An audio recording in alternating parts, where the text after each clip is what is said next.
পবিত্ৰ শাওণ মাহ চলি আছে আৰু এই শাওণ মাহত আমি মহাদেৱৰ পূজা কৰোঁ বা শিৱ মহাদেৱৰ কাৰণে বিভিন্ন ধৰণৰ ব্ৰত ৰাখোঁ আৰু সোমবাৰ বহুতে এই গোটেই মাহটোতে নিৰামিষ খায় আৰু লগতে প্ৰত্যেক সোমবাৰে ব্ৰত ধাৰণ কৰা দেখা যায়।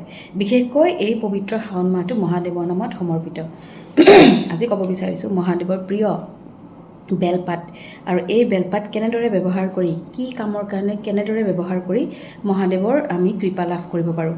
প্ৰথমতে ক'ব বিচাৰিম যে বেলপাত যেতিয়া আমি শাওণ মাহৰ প্ৰত্যেকটো সোমবাৰে বেলপাতৰ ওপৰত যদি অষ্টগন্ধাৰে শ্ৰীৰাম লিখি 108টা বেলপাতত অষ্টগন্ধাৰে শ্ৰীৰাম লিখি শিৱলিংগত অৰ্পণ কৰিব পাৰোঁ বা 108টা বেলপাতৰ মালা বনাই শিৱলিংগত অৰ্পণ কৰিব পাৰোঁ, তেতিয়াহ'লে আমাৰ মনোকামনা সিদ্ধি সোনকালে হয় বুলি কোৱা হয়।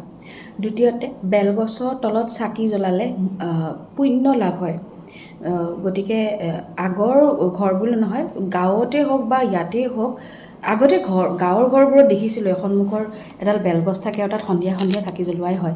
বেলগছৰ তলত চাকি জ্বলালে পুণ্য লাভ হয় আৰু বেলগছত সদায় পানী ঢালিলে পিতৃদোষ নাশ হয় বুলি কোৱা হয়।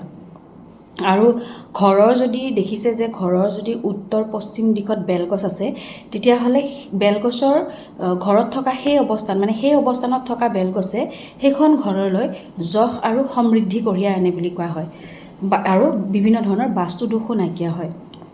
বেলপাতত আপুনি যদি পৰীক্ষাত সাফল্য লাভ কৰিবৰ কাৰণে যদি বেলপাত ইউজ কৰে বা ব্যৱহাৰ কৰে, তেতিয়াহ'লে বেলপাতত যিকেইটা বেলপাত আপুনি দিব 108টা হ'লে বিৰাট ভাল। মৌ লগাই প্ৰত্যেকটো বেলপাতত মৌ লগাই ওম নমঃ শিৱায় কৈ শিৱলিংগত অৰ্পণ কৰক। পৰীক্ষাত সাফল্য লাভ কৰিবৰ কাৰণে ইয়ে মনৰ সুদৃঢ়তা বৃদ্ধি কৰে, লগতে মনোযোগ বৃদ্ধি কৰে বুলি কোৱা হয় আৰু পৰীক্ষাত সাফল্য লাভ হোৱাত সহায় হয়।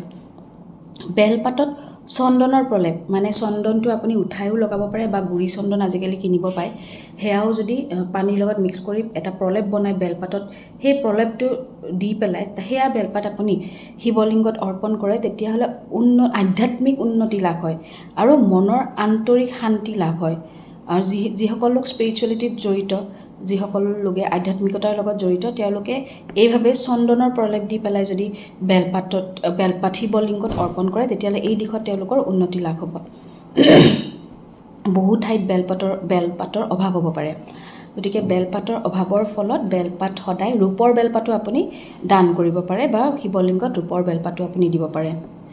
বেলগছৰ মূল বা শিপা, যিটো শিপা বুলি কয়, সেয়া ধাৰণৰ ফলত ঋণ মুক্তি হয় বুলি কোৱা হয়।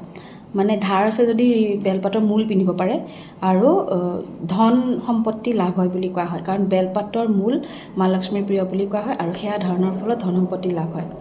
গতিকে বেলপাতৰ মূল, কিন্তু মূলৰ ক্ষেত্ৰত কি হয়, সদায় আমি 15 days মূৰে মূৰে সেইটো সলাই থাকিব লাগে। কিছুমানে কয় 7 দিনৰ মূৰত চেঞ্জ কৰিব লাগে, কিছুমানে কয় 15 দিনৰ মূৰত, কিন্তু বেলৰ মূলো যদি আপুনি পিন্ধে সেয়াও ভাল, কিন্তু সেয়া 15 দিনৰ মূৰে মূৰে চেঞ্জ কৰি থকাটো উচিত।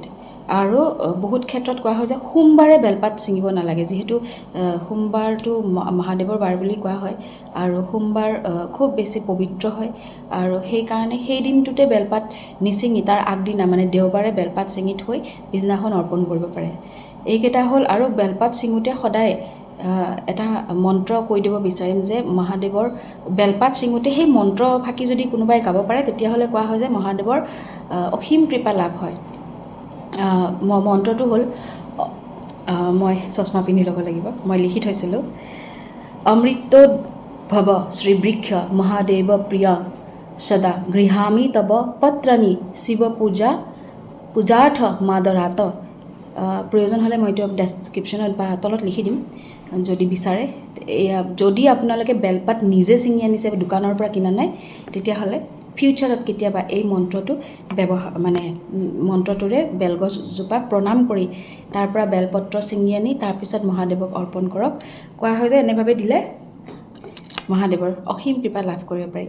গতিকে শাওণ মাহ চলি আছে, সকলোৱে নিজৰ নিজৰ ধৰণে কৰক আৰু বেলপাতৰ নিজৰ ধৰক যিটো উইচ আছে সেই হিচাপত এনেদৰে বেলপাত অৰ্পণ কৰি চাব পাৰে।